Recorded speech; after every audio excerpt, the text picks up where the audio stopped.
சுறுசுறு செய்திகளுடன் உங்கள் தமிழ் நியூஸ். வணக்கம். தமிழ் நியூஸின் இன்றைய செய்திகள். வணக்கம். தமிழ் நியூஸ் சேனலுக்காக செய்தி வாசிப்பவர் உதயகுமார். திருத்தணியில் கிராம சபா கூட்டம், அமைச்சர் நாசர் கலந்து கொண்டார். இனி விரிவான செய்தி. திருத்தணி ஒன்றியம் கோரமங்கலத்தில் காந்தி ஜெயந்தியை முன்னிட்டு கிராம சபா கூட்டம் நடைபெற்றது. திருவள்ளூர் மாவட்ட ஆட்சித்தலைவர் பிரபு சங்கர் தலைமையில் நடைபெற்ற இந்த கிராம சபா கூட்டத்தில் திருத்தணி சட்டமன்ற உறுப்பினர் சந்திரன் முன்னிலை வகித்தார். கோரமங்கலம் ஊராட்சி மன்ற தலைவர் நரசிம்மராஜ் அனைவரையும் வரவேற்றார். இந்த கிராம சபா கூட்டத்தில் சிறப்பு அழைப்பாளராக சிறுபான்மை நலத்துறை அமைச்சர் ஆவடி சாமு நாசர் கலந்து கொண்டு சிறப்பாக பணியாற்றிய தூய்மை பணியாளர்களுக்கு சால்வை அணிவித்து பாராட்டு சான்றிதழ்களை வழங்கினார். இந்நிகழ்ச்சியில் உரையாற்றிய சாமு நாசர் 2023 முதல் 2024 ஆண்டு காலகட்டத்தில் முதலமைச்சர் கிராம மேம்பாட்டு திட்டத்தின் கீழ் திருவள்ளூர் மாவட்டத்தில் 131 கோடி ரூபாய் செலவில் 225 சாலை பணிகள் நடைபெற்றுள்ளன என்றும், மேலும் திருவள்ளூர் மாவட்டத்தில் இந்த ஆண்டு 20 கோடி ரூபாய் மதிப்பீட்டில் திருத்தணியில் 4 சாலை பணிகள் நடைபெற்று வருவதாகவும் கூறினார். அதோடு மட்டுமல்லாமல் தமிழகம் முழுவதும் பெண்கள் இலவசமாக பயணம் மேற்கொண்டதில் ரூபாய் 4200 கோடி ரூபாய் அரசுக்கு வருமானம் குறைந்துள்ளதாகவும், ஆனாலும் பெண்களின் நலன் காக்க இந்த திட்டத்தை தமிழக அரசு தொடர்ந்து செயல்படுத்தி வருவதாகவும் கூறினார்.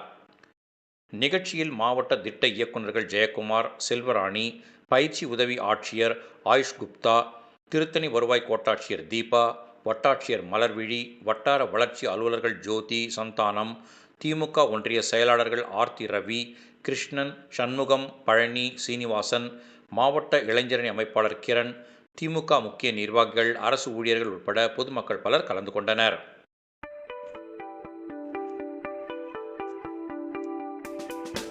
இந்நிகழ்ச்சியில் பேசிய அமைச்சர் நாசர், மகாத்மா காந்தி மீண்டும் ஒருமுறை பிறந்தால் தமிழ்நாட்டில் தான் பிறக்க வேண்டும் என்றும், திருக்குறளை படிப்பதற்காகவே தான் தமிழ்நாட்டில் பிறக்க வேண்டும் என்று தன்னுடைய கடைசி ஆசையாக அவர் கூறியதாக பத்திரிகை நிருபர்களிடம் கூறினார்.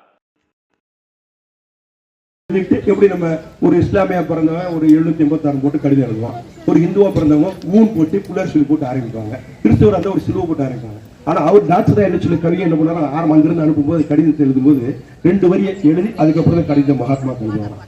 மகாத்மா ஒவ்வொரு முறையும் படிச்சா ஒவ்வொரு மாதிரி வித்தியாசமான வார்த்தை வருது. உடனே மகாத்மா ஒரு கடிதம் எழுதியிருக்காரு. அவருக்கு ஒவ்வொரு முறையும் நீங்க கடிதம் எழுத சொல்ல மேல 2 வரைக்கும் எழுதுறீங்க.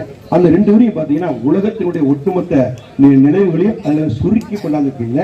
இது உங்களுக்கு யார் தந்தது, எப்படி இதை கண்டுபிடிச்சீங்க அப்படின்னு. அப்போ மகாத்மா சொன்ன வார்த்தை என்ன சொன்னார்னாக்கா, அதை உங்க நாட்டில இருந்து தான் எனக்கு வந்தது, மொழிபெயர்த்து வந்தது, இந்தியாவில இருந்து தான் வந்தது. நான் அதை டிரான்ஸ்லேஷன் பண்ணிட்டாங்க. டிரான்ஸ்லேஷன் பண்ண எந்த நாட்டில் எந்த மொழி, இந்தியாவில் எந்த மொழி எங்க இருந்து வந்ததுன்னா தமிழ்நாடு சொல்லிருக்கேன். தமிழ்நாட்டில் எங்கன்னா அதுதான் திருக்குறள் சொல்லுங்க. திருக்குறளை அவர் டிரான்ஸ்லேஷன் பண்ணி அவர் அங்கிருந்து அனுப்புறாரு. உடனே மகாத்மா படிச்சு பார்த்துட்டு அவர் அப்படியே இந்த அளவுக்கு உலகத்தினுடைய ஒட்டுமொத்த நிகழ்வுகளை கடந்த காலத்தை, நடக்கிற காலத்தை, எதிர்காலத்துல இந்த அளவுக்கு பார்த்தீங்கன்னா யார் அவர் திருவள்ளுவர் திருக்குறள் எழுதியிருக்கார். திருவள்ளுவர் குறிப்பாக டிரான்ஸ்லேஷன் பண்ணி நான் உங்களுக்கு அனுப்பிச்சிட்டு இருக்கிறேன்னு சொன்னேன்.